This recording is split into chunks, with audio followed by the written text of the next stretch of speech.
প্রকৃতির কোলে এমন অনেক প্রাণী আছে যারা তাদের রহস্যময়তা আর অসাধারণ সৌন্দর্যের জন্য পরিচিত। এদের মধ্যে অন্যতম হলো এশিয়ান গোল্ডেন ক্যাট। এই অসাধারণ বিড়াল প্রজাতিটি যেমন সুন্দর, তেমনই এর জীবনযাপনের রহস্যে মোড়া। এরা খুবই লাজুক এবং এদের দেখতে পাওয়া বেশ কঠিন। আজ আমরা এই রহস্যময় শিকারী সম্পর্কে 10টি আশ্চর্যজনক তথ্য জানব, যা আপনাকে অবাক করবে এবং এই বিড়াল প্রজাতি সম্পর্কে আপনার কৌতূহল বাড়িয়ে দেবে। এশিয়ান গোল্ডেন ক্যাট, যার বৈজ্ঞানিক নাম ক্যাটোপোমা টেলেনকি, ফেলিনি উপপরিবারের একটি সদস্য। এটি ফেলিনি উপপরিবারের ক্যাটাপোমা গণের অন্তর্গত।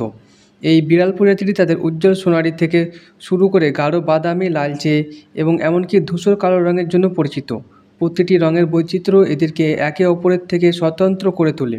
এরা গৃহপালিত বিড়ালের চেয়ে বড়, কিন্তু বাঘ বা চিতাবাঘের মতো বড় বিড়ালের চেয়ে ছোট। এশিয়ান গোল্ডেন ক্যাট দক্ষিণ পূর্ব এশিয়ার বিভিন্ন দেশে বিস্তৃত।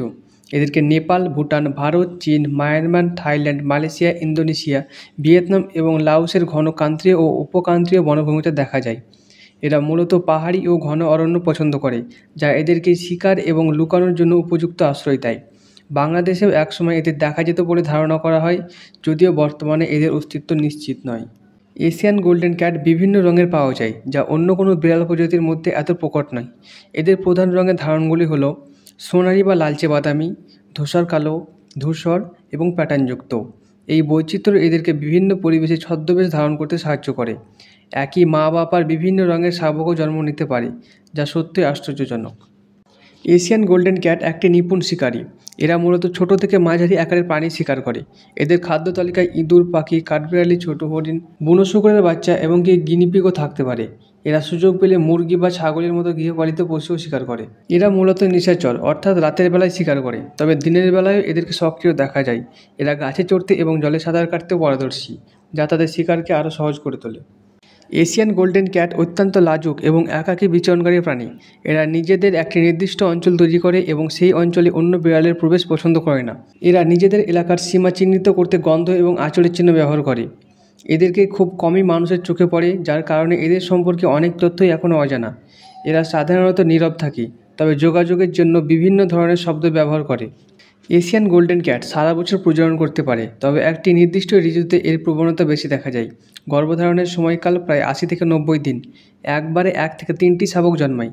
শাবকরা জন্মের সময় অন্ধ থাকে এবং চোখ খুলতে প্রায় 10 থেকে 12 দিন সময় লাগে। মা গোল্ডেন ক্যাট শাবকদের গুহা বা নিরাপদ স্থানে লুকিয়ে রাখে এবং প্রায় 6 মাস পর্যন্ত তাদের যত্ন নেয়। এশিয়ান গোল্ডেন ক্যাটকে IUCN-এর রেড লিস্টে প্রায় বিপন্ন হিসেবে তালিকাভুক্ত করা হয়েছে। এদের সংখ্যা কমে যাওয়ার প্রধান কারণগুলি হল বাসস্থান ধ্বংস, অবৈধ শিকার, খাদ্য সংকট এবং মানব বন্যপ্রাণী সংঘাত। যদিও এশিয়ান গোল্ডেন ক্যাট বাঘ বা সিংহের মতো বড় বিড়াল নয়, এদেরকে ছোট বিড়ালের ক্যাটাগরিতেও ফেলা কঠিন।